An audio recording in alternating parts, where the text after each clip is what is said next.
This is a special report from ABC News Digital. I'm Dan Pfeffler in New York with this ABC News Digital special report. As the Israelis and Palestinian Authority prepare for their first negotiations in 3 years, Secretary of State John Kerry today introduces the man that he hopes can broker a deal. With more on former Ambassador Martin Indyk, we're joined from the White House, the North Lawn, of which ABC's Mary Bruce is standing by. Mary, thank you for being with us today. Indyk has quite a long and accomplished resume. Give us his rundown. That's right. This is the man, as you mentioned, who's now been tasked with trying to bring both sides together at the negotiating table. He's the former U.S. ambassador to Israel, so he certainly knows the region very well and has tons of experience working with both sides here. We expect Secretary Kerry to announce shortly that he'll be the one heading up these negotiations. So this is quite a task for him, but he certainly is well suited for the job. And we will take Secretary Kerry's remarks when he does take to the podium in just a moment. But we're looking at a couple of pictures here. Obviously, so much attention is placed on these negotiations, and the Israelis did something last night that some, in fact, would call an act of good faith. What happened? That's right. These discussions come after Prime Minister Netanyahu yesterday and the Israeli ministers agreed to release 104 Palestinian prisoners. This is a major concession for the Israeli people. They view these prisoners as actual terrorists. But Prime Minister Netanyahu convinced his ministers that this was what was necessary to get the Palestinians back to the negotiating table. And now their officials are here in Washington to begin that process to start readdressing the issue of peace talks. And Mary, we're going to go over to Secretary Kerry right now as his remarks begin. Well, as you all know, it's taken many hours and many trips to make possible the resumption of Israeli-Palestinian negotiations. And the negotiators are now en route to Washington, even as we speak here.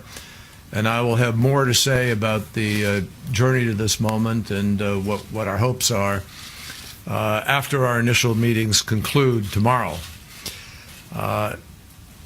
This historic trip to Israel and Ramallah in March of this year. And without his commitment, without his conversations there, and without his engagement in this initiative, we would not be here today.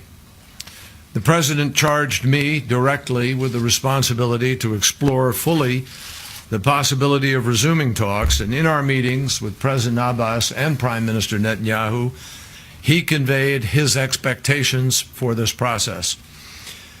Getting to this resumption has also taken the courageous leadership of Prime Minister Netanyahu and President Abbas, and I salute both of them for their willingness to make difficult decisions and to advocate within their own countries and with their own leadership teams, countries with the Palestinian territories. I would also like to recognize the important contributions of senior negotiators on both sides, particularly Minister Tzipi Livni and Sai Barakat, both of whom really stood up and stood strong in the face of very tough criticism at home, and whose unwavering commitment made the launch of these talks possible. I look forward to beginning work with them tonight. Going forward, it's no secret that this is a difficult process. If it were easy, it would have happened a long time ago. It's no secret, therefore, that many difficult choices lie ahead for the negotiators and for the leaders as we seek reasonable compromises on tough, complicated, emotional, and symbolic issues. I think reasonable compromises has to be a keystone of all of this effort. I know the negotiations are going to be tough, but I also know that the consequences of not trying could be worse. To help the parties navigate the path to peace and to avoid its many pitfalls, we'll be very fortunate to have on our team, on a day-to-day basis, working with the parties, wherever they are negotiating, a seasoned American diplomat, Ambassador Martin Indyk, who has agreed to take on this critical task at this crucial time as the U.S. Special Envoy for Israeli-Palestinian negotiations. Assisting Martin will be, as his deputy and as a senior advisor to me, will be Frank Lowenstein, who has been working with me on this process from the beginning. In his memoir about the peace process, Ambassador Indyk quotes a poem by Samuel Coleridge that begins, "If men could learn from history what lessons it would teach us."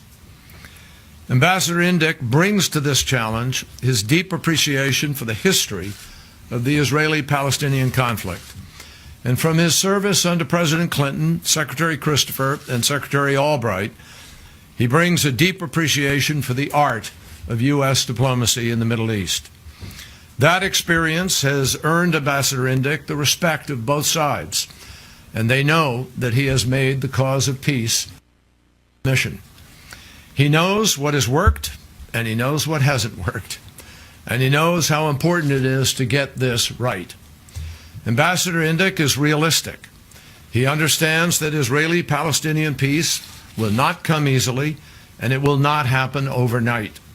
But he also understands that there is now a path forward, and we must follow that path with urgency. He understands that to ensure that lives are not needlessly lost, we have to ensure that opportunities are not needlessly lost. And he shares my belief that if the leaders on both sides continue to show strong leadership and a willingness to make those tough choices and a willingness to reasonably compromise, then peace is possible.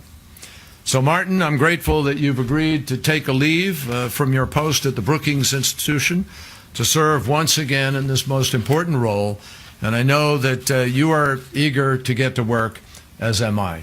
Martin. Thank you.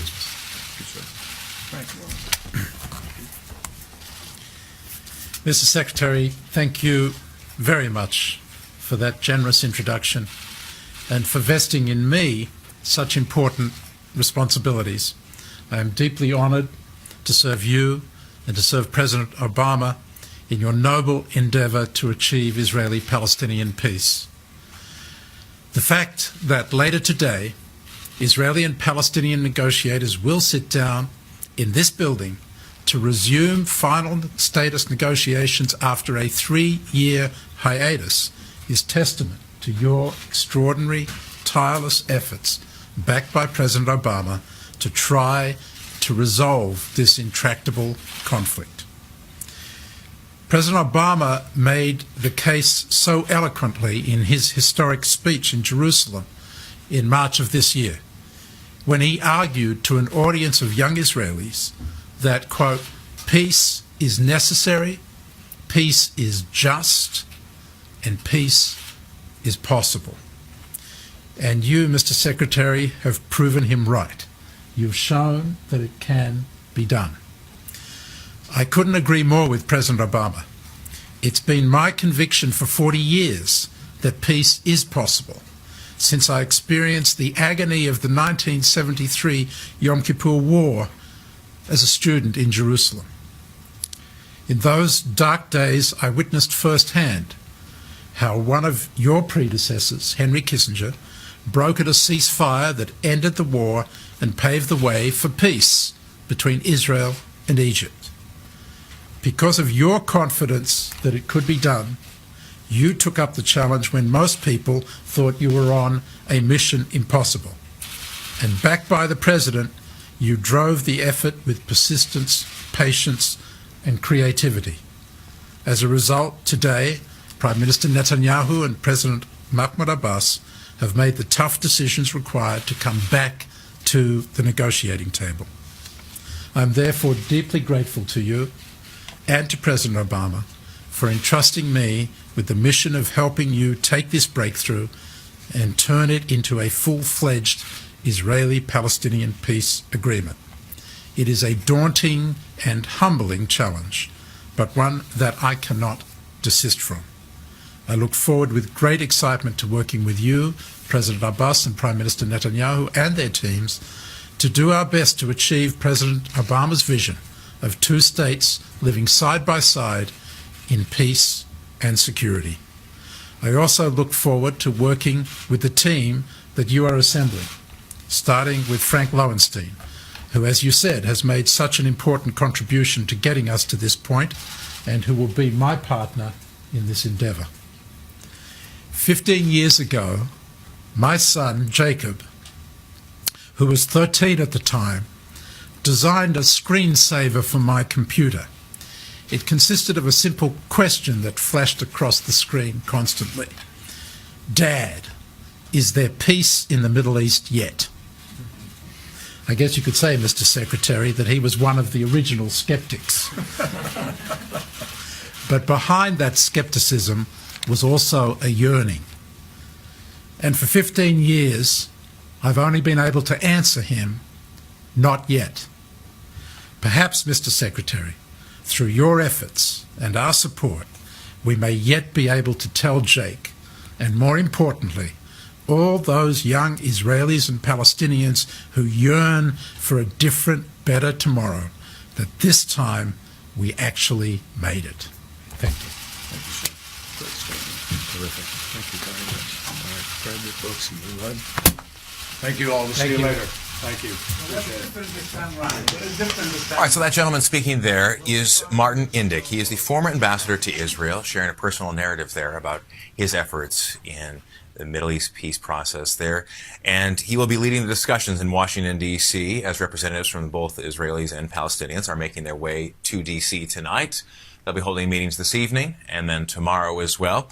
And I want to bring in ABC's Mary Bruce, who's outside the White House, to talk about this historic development. Mary, it's been 3 years since the sides last spoke. What's changed? And I guess the bigger question is, has Secretary Kerry's shuttle diplomacy paying off now?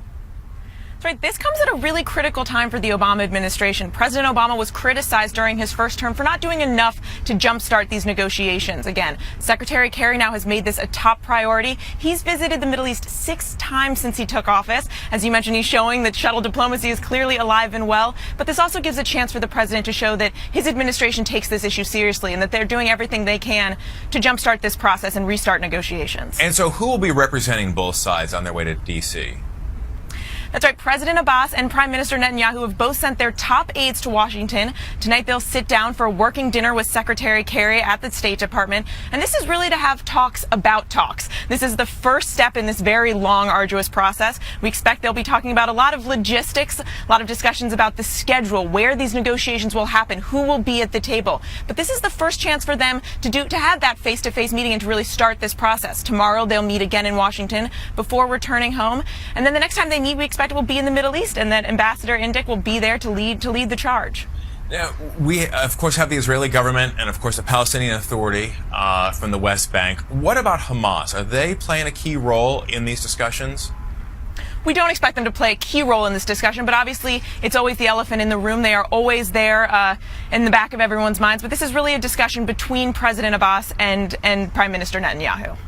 I want to kind of take a wider stance and focus on this. If you look at the bigger situation in the region, has what's been happening in Egypt, obviously with increasing tension and the president there, Mohamed Morsi, being deposed a couple of weeks back, has that been putting pressure on both sides to at least begin some kind of a process? Absolutely. I think that without a doubt, that absolutely increases the pressure on the situation. You know, the winds of change have been blowing through the Middle East ever since the Arab Spring, but those changes, those winds have not yet come to Israel and Palestine. And so that absolutely puts pressure on the U.S., on the Israelis, on the Palestinians to finally sit down and really work this out. And what about Syria as well? Obviously, the fighting within that country, does that put some kind of incentive on the table then for both of these sides to get back to resuming talks? Absolutely. They are again another key player. You have Syria, the ongoing conflict there. You also have the situation in Iran, which is tenuous. So all of these things coming together to put pressure on everyone to kind of create a perfect storm for them to sit down and finally deal with this issue. As you pointed out, obviously there's a great deal of attention being put on the White House now for the moves that they'll be making in these discussions. But what kind of an outlook did they have as far as optimistic progress in the next 48 hours?